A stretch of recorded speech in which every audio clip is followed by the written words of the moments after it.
Have you ever felt like you were part of a special group of friends at school? Or maybe felt left out of one? This feeling is pretty common and has a lot to do with what psychologists call in-groups and out-groups. What are in-groups? An in-group is a group of people that you feel you belong to. This can be your circle of friends, your sports team, or even your family.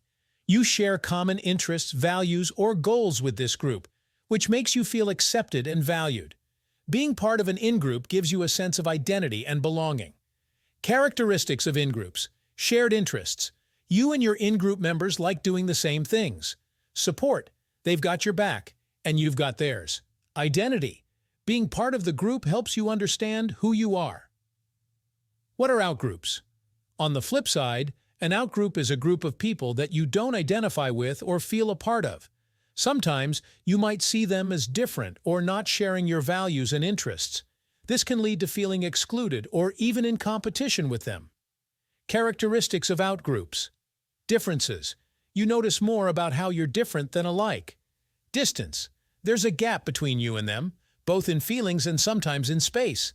Competition. You might feel like you're in a silent or not-so-silent battle with these groups. Why do in-groups and out-groups matter?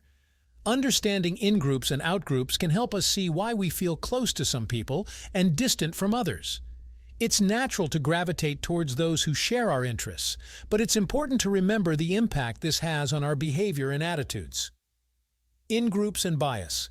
Being part of an in-group can sometimes lead us to favor our group over others. This isn't always done on purpose, but it can lead to unfair treatment or misunderstandings about people who are different from us. Outgroups and exclusion. Feeling like you're in an outgroup can be tough. It can lead to feelings of loneliness, misunderstanding, and even conflict. Recognizing these feelings can help us understand the importance of being inclusive and open to others. Breaking down the barriers. So how can we bridge the gap between in-groups and out-groups? It starts with awareness and a willingness to understand and connect with people outside our usual circles. Empathy. Try to see things from the perspective of someone in an outgroup. How might they be feeling?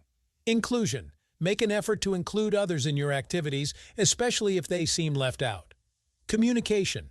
Talk to people outside your group. You might find you have more in common than you thought. In-groups and out-groups are a big part of how we navigate our social worlds, especially in high school.